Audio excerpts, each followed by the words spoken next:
présente. Moi, je m'appelle Eddie Larouche. Que pour débuter, j'inviterai M. Serge Côté, qui est membre du conseil d'administration de la Fondation, à venir s'adresser à nous.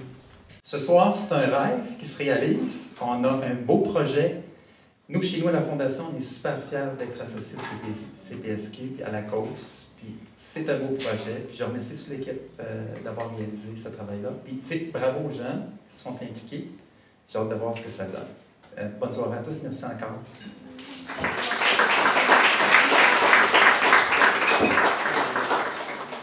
Maintenant, j'inviterai Mme Linda Poirier, directrice du Centre de prévention du suicide de Québec, à venir s'adresser à vous. Merci à tous d'être là. Les jeunes qu'on rencontrait nous disaient « Hey, une minute, moi, je ne veux pas qu'on me regarde pour ma différence. Je veux qu'on me regarde pour qui je suis, mais en acceptant, en reconnaissant que je peux être différent. » Ce qu'on a voulu, c'est avoir un espace pour parler de la différence, saluer la différence. Ce qu'on a voulu, c'est s'adresser à des jeunes qui sont ou qui se sentent différents. Ce qu'on a voulu, c'est s'adresser à des intervenants de tous les milieux qui peuvent côtoyer des jeunes, mais des proches aussi de jeunes, pour qu'ils puissent davantage se sentir outillés, sensibilisés à la différence. Et on a voulu aussi s'adresser aux intimidateurs, aux personnes qui vont commettre des gestes intimidants envers la différence. Il y a beaucoup de personnes au Centre de prévention du suicide qui se sont impliquées, énormément de jeunes. Je vous reconnais dans votre générosité, dans tout ce que vous êtes, et l'ensemble des intervenants qui ont contribué également. Je vais laisser la parole à la responsable du projet, qui a été bâton de pèlerin, je dirais. On dit souvent qu'il faut tirer, mais c'est l'inverse. Elle nous a tiré tout le temps dans ce projet-là. Maxime Beauregard a fait aussi partie du projet. Il y a un paquet d'autres intervenants, mais les porteurs ont été vraiment Michel, Maxime et Annie. Alors, sans plus tarder, moi, je laisse la parole à la responsable du projet, Mme Annie Vaillancourt, ma collaboratrice.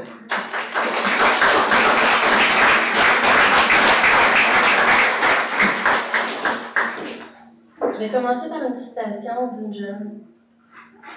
Pour un oral de classe, j'ai parlé de ma famille. Mes parents sont venus ici à cause du génocide et j'ai appris ce que c'était aux gens de ma classe, pour qu'ils en sachent un peu plus sur mon pays, sur mes origines.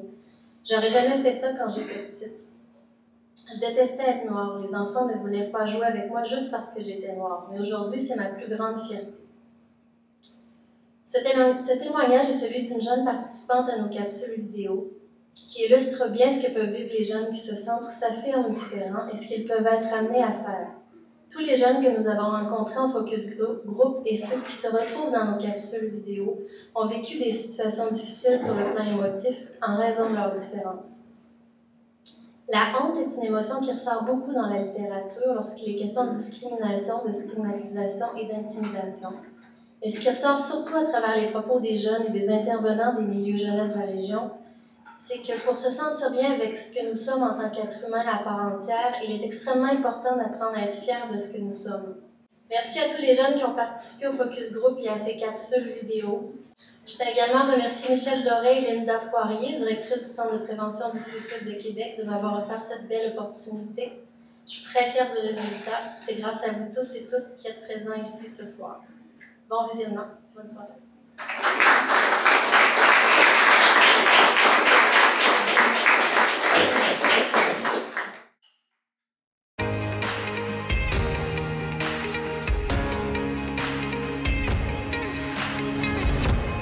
Être différent, ça mène souvent à être rejeté, voire intimidé. Il y a souvent dans la société l'importance de se conformer à un moule. Et à mon avis, ça, c'est dérangeant.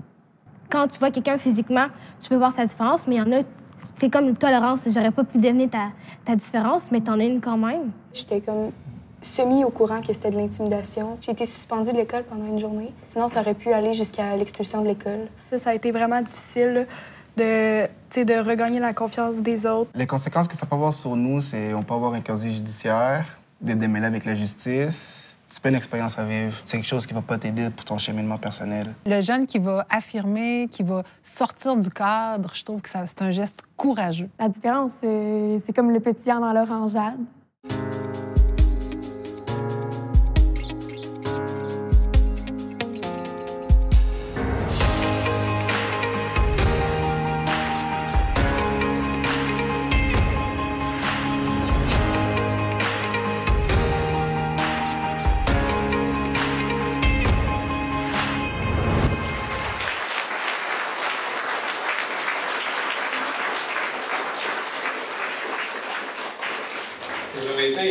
Maître Daniel Têtu, qui est administrateur du conseil d'administration donc, du Centre de prévention du suicide de Québec.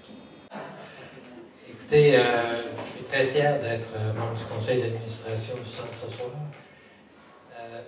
Je voudrais, les acteurs des différentes vignettes ont parlé beaucoup de leurs différences, mais moi, j'ai surtout noté le point commun. Je parlerai d'intelligence, et ils sont intelligents et touchants. Alors, ils s'adressent à notre tête, à notre intelligence, et ils touchent notre cœur. Ça a été mon sentiment au visionnement. C'était la première fois que je visionnais ces vignettes-là, et j'avoue que je suis très touché. La jeunesse est au cœur de nos préoccupations, et il est certain que nous ne pourrions pas accomplir la mission de la corporation, du centre, sans la collaboration de tous les partenaires, que ce soit les intervenants, les professionnels, les jeunes qui ont participé à ce magnifique travail. La corporation tient à les remercier infiniment. Gentil. Merci encore et bonne soirée.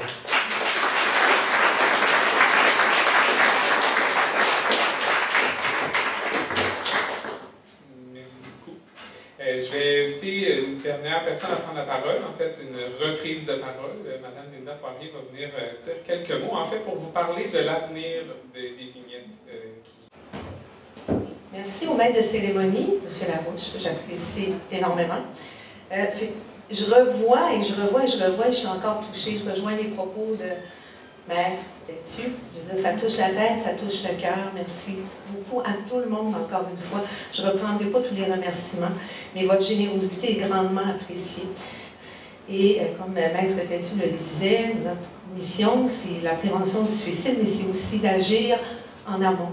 C'est-à-dire avant que les problèmes ne se produisent. De là, l'importance de diffuser le plus possible ce que vous avez vu ce soir. Partagez ça dans vos réseaux, partagez ça auprès de vos amis, vos familles, dans vos milieux de travail. Les dépliants, vous en avez, diffusez-les, partagez-les. Ils sont aussi sur notre site Internet au Centre de prévention du suicide, de même que les affiches. Les capsules, bien, sont sur YouTube, comme je le mentionnais. On diffuse et on diffuse et on diffuse encore. Encore une fois, merci à tout le monde.